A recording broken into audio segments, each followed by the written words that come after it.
ప్రత్యేక హోదా మీరు చెప్పారు సార్, కొన్ని అంటే 11 రాష్ట్రాలకి ప్రత్యేక హోదా ఉంది, అవి బాగానే డెవలప్ అవుతున్నాయి. అంటే లేకపోతే ఇప్పుడు ఈశాన్య రాష్ట్రాలను, కొండ రాష్ట్రాలను ఆంధ్రప్రదేశ్తో మనం అసలు పోల్చలేము. ఎందుకు ఆంధ్రప్రదేశ్కి రాలేదంటారు? కారణాలు ఏమై ఉంటాయి?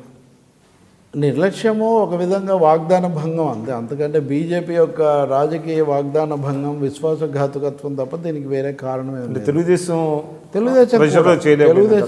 తెలుగుదేశం పార్టీ మీద బీజేపీకి అంత ఆసక్తి లేదేమో.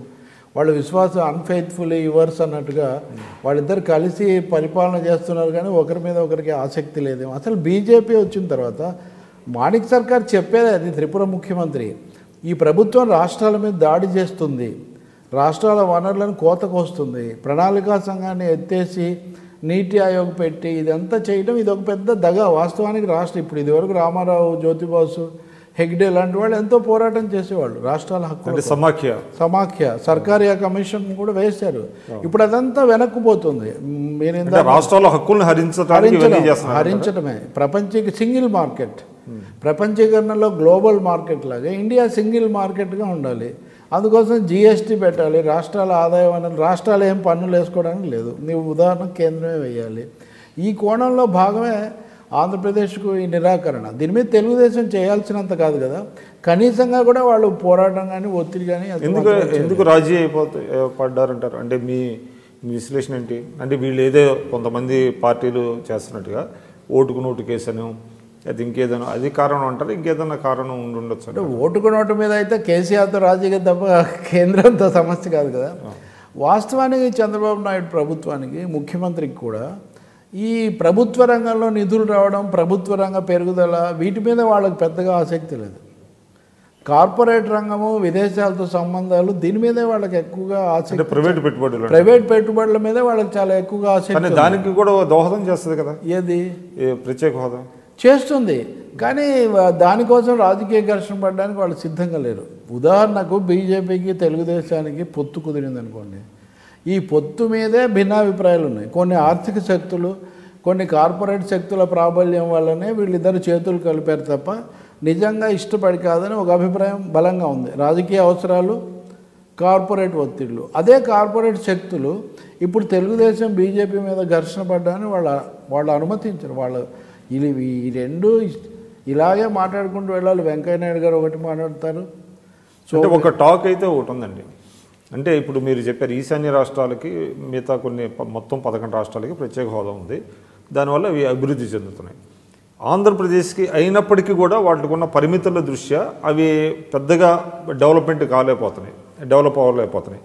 కానీ రాష్ట్రానికి అనేకమైనటువంటి మనకి అంటే ఆంధ్రప్రదేశ్కి కోస్టల్ తీరం ఉండటం, అనేక వనరులు ఉండటం, మానవ వనరులు ఉండటం, వీటి వల్ల ప్రత్యేక హోదా ఇస్తే మొత్తం దేశంలో నంబర్ 1 అయిపోతుంది ఆంధ్రప్రదేశ్. అది మోడీ గారికి ఇష్టం లేదు, అంటే గుజరాత్ కంటే కూడా మనం అధిగమించడానికి ఇష్టం లేదు, కాబట్టి ఇవ్వటం లేదు అనేటువంటి ఒక వాదన కూడా ఉంది. అంటే ఈశాన్య రాష్ట్రాలకు, కొండ ప్రాంతాలకేమో తప్పనిసరి అండి, ఇది లేకపోతే అవి అసలు అభివృద్ధి చెందడం అనే ప్రశ్న లేదు, సర్వైవ్ కావు. ఆంధ్రప్రదేశ్ విషయం వేరు. కానీ దాంట్లో 5వ నిబంధన ఒకటి, non viability of financial resources, ఆర్థిక సంబంధమైన ఒడిదుడుకులు అనే ఒక అంశం కూడా ప్రత్యేక హోదా 5వ నిబంధన. అది దాని కింద ఆంధ్రప్రదేశ్కి అది పూర్తిగా వర్తిస్తుంది. కానీ దీన్ని నేను ఇందాక చెప్పినట్టే మోడీకి, చంద్రబాబుకి ఏదో పోటీ ఉన్నట్టు, ఎంత పెడితే ఆంధ్రప్రదేశ్ గుజరాత్ కంటే ఎక్కువ అవుతుందండి. గుజరాత్ భారతదేశంలో ముందు నుంచి కూడా బ్రిటిష్ వాళ్ళ కాలం నుంచి పారిశ్రామికంగా అభివృద్ధి చెందింది. అందుకని ఇందులో అంటే ఇక్కడ మళ్ళీ కృత్రిమంగా మోడీ వర్సెస్ చంద్రబాబును ఆ స్థాయిలో చూడాలనే కోరిక తప్ప, ఆయన సీనియారిటీ ఆయనకు ఉంది, ఈయన విజయాలు ఈయనకున్నాయి. నేను ఎవరు ఎక్కువ తక్కువ అని చెప్పట్లేదు. ఇప్పుడు ఉదాహరణకు రాష్ట్ర విభజన కూడా తెలుగుదేశం వల్ల జరిగిందని వాళ్ళు చెప్తుంటారు. తెలుగుదేశం వాళ్ళు మేము జాతీయ స్థాయిలో వచ్చేస్తాం కాబట్టి, ఇవి కొన్ని భ్రమలు అంటే ఇట్లాంటివే. ఉదాహరణకు టీఆర్ఎస్ నాయకుడు ఒక ఆయన మాట్లాడుతూ ముఖ్యమంత్రి కార్యాలయానికి చాలా దగ్గరగా ఉండే ఆయన, అసలు కేసీఆర్ గారికి ప్రధానమంత్రి అయ్యేటంత ఇది ఉంది, ఆయనకు ఇప్పటికే రాష్ట్రం సాధించారు, గాంధీజీతో కూడా పోల్చారు, కేటీఆర్ గారికి వారసత్వం ఇచ్చారు, తర్వాత ఆయన ప్రధానమంత్రి అవుతారని. తెలుగుదేశం వాళ్ళు ఖచ్చితంగా 2 తెలుగు ప్రధానులు ఉన్నారు ఇప్పుడు మనకు. తెలుగుదేశం వాళ్ళతో మాట్లాడితే చంద్రబాబు నాయుడు దాదాపు ప్రధాన స్థాయి, ఈయన అందరినీ కూడగట్టి మళ్ళీ ఒక 3వ కూటమి తెస్తాడనే భయంతోనే. అయితే మీరు శ్రీశ్రీ గారి మీద పుస్తకం రాశారు. అవును. అది బాగా పాఠకులు కూడా 3-4 ముద్రణలు దాన్ని మీరు ఆరుద్ర గారికి అంకితం చేశారు. అవును. అయితే నాకు తెలిసి ఒక దశలో ఆరుద్ర గారు శ్రీశ్రీ కంటే బెటర్ కవి అనేటువంటిది ఎస్టాబ్లిష్ చేయడానికి ప్రయత్నాలు జరిగినాయి అంటారు, నిజమేనంటారా?